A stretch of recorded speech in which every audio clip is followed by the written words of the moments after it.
Pessoal, tudo bem com vocês? Conforme a gente havia combinado, nós vamos começar aqui a gravar alguns vídeos, comentando, na verdade, né?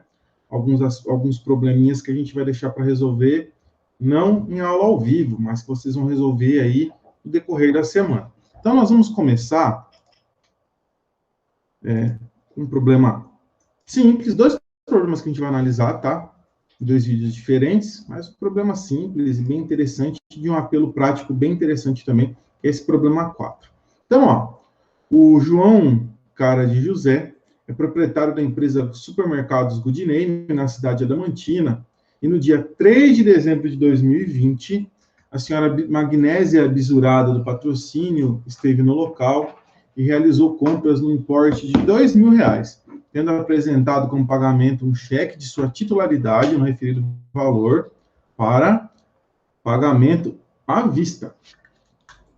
Após o depósito da cártula, foi informado pelo banco que a mesma foi devolvida, tendo em vista a insuficiência de fundos na conta bancária da sua titular para a devida compensação. Então, você, como advogado da empresa, redija a medida judicial cabível. Então, uma atividade para vocês realizarem um grupo aí, óbvio, né? E ela não tem muita complexidade. Pessoal, primeira coisa que salta aos olhos aqui, a gente tem um cheque, né? O cheque, conforme vocês já estudaram no terceiro ano, é um título de crédito, certo? É um título de crédito que tem a sua regulamentação em uma lei própria, que é a Lei 7357 de 1985, que é a famosa Lei do Cheque, que estabelece o seguinte, que o cheque ele pode ser utilizado para uma cobrança direta aí, dos valores que estão neles emitidos, desde que isso se faça em prazo de 6 meses, a contar da data limite para que ele seja descontado, né? A lei do cheque estabelece duas situações que vocês vão lembrar. O credor tem 30 dias para cobrar esse cheque, se o cheque foi emitido e cobrado no mesmo local, na mesma praça, né? Ou 60 dias, se essa cobrança se der em local diverso do local de emissão do cheque. Então, a partir dessa data, tanto no caso de 30 quanto de 60 dias, começa a correr o prazo de 6 meses. No nosso caso, o cheque foi emitido dia 3 de dezembro, nós estamos aqui no mês de maio de 2021, portanto, estamos dentro do prazo de 6 meses. O que a gente vai fazer aqui? Que tipo de ação que a gente vai mover, né? Qual é a saída? Na verdade, nós vamos nos valer do mecanismo que é proposto pelo Código de Processo Civil, né? Nós vamos buscar a execução de tudo extrajudicial. Então, nós vamos nos valer da regra do CPC. Professor, mas na prática eu já vi pessoas ingressarem com ação no juizado civil, uma ação diferente, uma ação de cobrança. Poderia ser também? Poderia. Mas nós não vamos nos utilizar de legislação especial nesse problema. Então, quem quiser saber mais, depois dá uma olhada na Lei 9.099. Lembra que ela aborda tanto aspectos penais, né, processuais penais, quanto aspectos civis também. Então, vale a pena dar uma olhadinha. Então, nós vamos analisar aqui, ingressar com uma ação de execução de título extrajudicial, que está definida, né, tem o seu embasamento judicial nos artigos 783 e seguintes lá do Código de Processo Civil. O CPC, ele define, né, primeiramente, que no artigo 783, que a execução para cobrança de crédito, ela fundar-se-á sempre em título de obrigação certa, líquida e exigível. Pessoal, quando eu estou diante de um título de crédito, eu tenho um valor delimitado, uma obrigação que foi especificada, com um valor delimitado, portanto, ele é certo e líquida. E se esse título já tiver vencido, ele é exigível. É o nosso caso. O cheque foi emitido conforme a sua regra geral, que ele é uma ordem de pagamento à vista, né?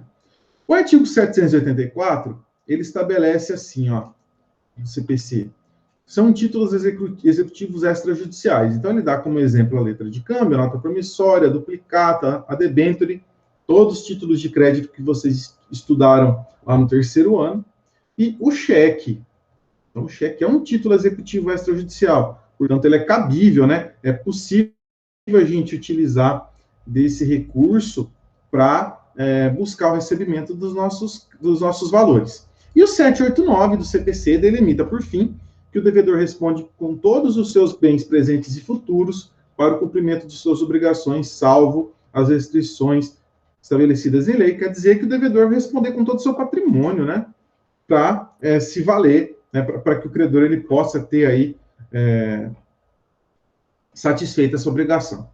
E qual é o procedimento da execução, pessoal? Então, assim, de uma maneira bem sucinta, eu fiz aqui um esqueminha para que vocês possam analisar. Então, a gente vai ingressar, o que a gente vai apresentar hoje é inicial. Então, é bem simples, vocês vão ver. Apresentado inicial, o juiz ele vai analisar. Se tiver tudo ok, no despacho inicial, ele vai arbitrar honorários de sucumbência no valor de 10% para o advogado do exequente, tá? E vai determinar a citação do executado, do devedor. Na citação, o que vai acontecer? Ele vai dar um prazo de 3 dias para o devedor pagar, para o executado pagar. Se ele pagar, ele vai ser delimitado apenas que ele vai ter a título de desconto. Ele vai pagar o valor da dívida, mais metade dos honorários fixados no despacho inicial. Isso está delimitado, está especificado no artigo 827 do CPC, tá? E caso ele não pague nesse prazo de 3 dias, no próprio mandado, o juiz ele vai determinar a penhora e a avaliação dos bens que estiverem à disposição, né? Quem vai fazer isso? O próprio oficial de justiça. Ele vai penhorar, ele vai delimitar alguns bens ali que podem garantir o pagamento da dívida e vai avaliar esses bens. Certo? Então, esse é o procedimento que o próprio oficial de justiça vai fazer. Então, esse é o procedimento específico da execução, né? Feita a penhora avaliação, se tiver tudo ok, ao final, se o devedor não pagar, esse bem ele pode ser adjudicado, ou seja, adquirido, ele pode ficar na propriedade do próprio credor, adjudicar e tomar para si, ou esse bem vai para a asta pública, vai ser feito um leilão, e a partir desse leilão, o valor obtido vai ser revertido aí para o credor no limite aí da obrigação. Mas o procedimento da execução é como se ele utilizasse duas vias, uma principal e uma alternativa. O devedor ele tem um atalho que ele pode utilizar. Então, quando ele é citado, quando a gente tem esse momento aqui da citação para ele pagar em 3 dias, ou penhorar bens e apresentar, e esses bens penhorados serem avaliados, ele pode apresentar uma defesa, que é apresentada, que é ofertada através dos embargos, tá? Delimitado lá no 917 do CPC.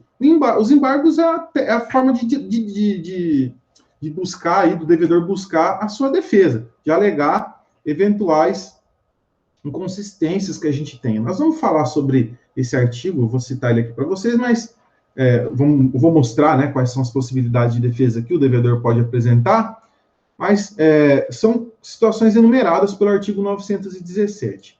Ele tem 15 dias a partir da citação para apresentar essa defesa, certo? E apresentada essa defesa, o embargado, que é o exequente, ele vai apresentar a sua manifestação também em 15 dias, e após isso, o juiz vai dar a sentença, né?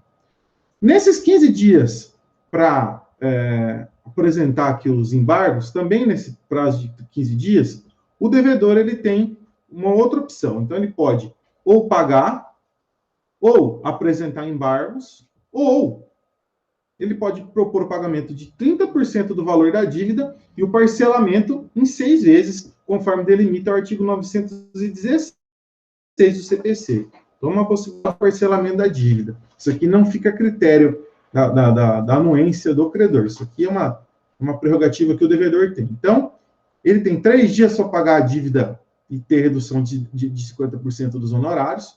E ele tem 15 dias, ou para apresentar embargos, ou para pagar 30% e propor o parcelamento em 6 vezes. Decidido, né? Se vamos imaginar que o devedor ele opte por utilizar a via dos embargos, decidido na sentença, dando procedência aos embargos, vai ser feito o ajuste na cobrança dos valores. Pode ser que o valor seja abusivo, pode ser que, ou mesmo a obrigação seja extinta. Sendo improcedente os embargos, aí a gente vai para essa fase aqui, né? Onde o credor ele vai apurar aí os seus valores. Então, o que pode ser alegado a título de embargos?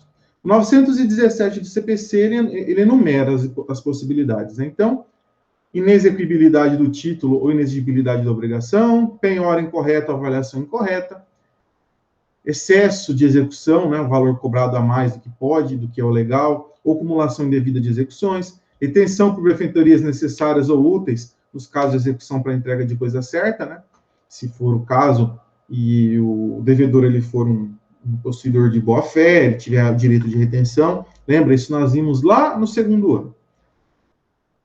Incompetência absoluta relativa do juízo da execução, né, isso matéria processual, e qualquer matéria que ele seria lícito deduzir como defesa em processo de conhecimento. Então, qualquer outra coisa que seja importante, que ele pudesse apresentar como defesa, esse inciso ele dá essa possibilidade.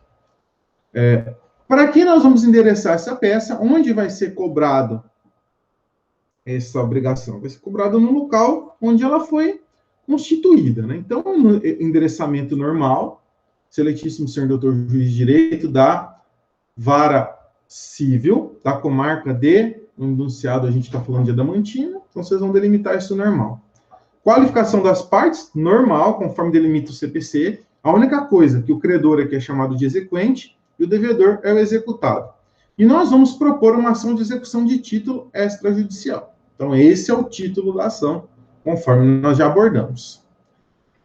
Essa petição vai ser estruturada também no modelo tradicional de fatos, direito e pedidos.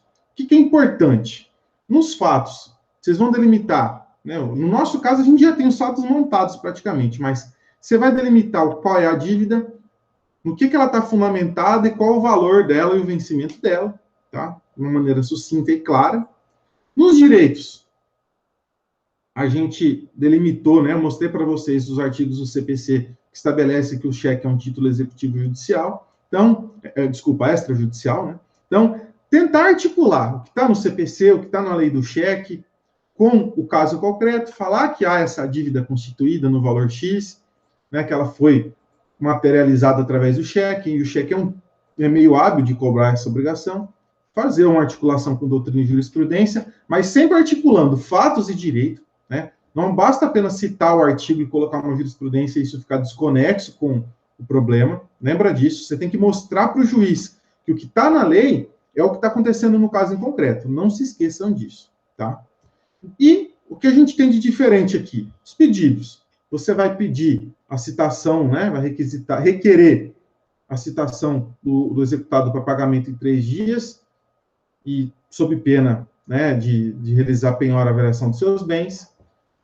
Caso sejam localizados os bens, determinar o arresto, ou seja, retirar esses bens do domínio do executado e passar esses bens para domínio de um depositário, né? E também delimitar, né, que o executado ele pode oferecer embargos, conforme nós vimos, em 15 dias. Lembrando que esse prazo é sempre em dias úteis, hein? Não se esqueçam disso, é prazo processual. Vai se manifestar, se você tem interesse ou não na audiência de conciliação e mediação. Valor da causa. Qual que é o valor da causa? O valor da obrigação já atualizada, com honorários, tudo bonitinho. Local e data, advogado da OAB, como é o padrão. Eu não vou mostrar a peça completa para vocês, mas aqui a gente tem uma estrutura de como proceder. Eu acho que vai ficar bem fácil, né, para que vocês possam aí desenvolver essa questão. Beleza? Pessoal, então é isso. Vou delimitar um prazo bem razoável para que vocês possam fazer essa peça de 15 dias, tá? Até a nossa próxima aula, né? Ao vivo. E qualquer dúvida, vocês me mandem um alô, que eu estou por aqui para ajudar. Tá bom, pessoal? Bom trabalho, bons estudos e até a próxima, gente. Valeu!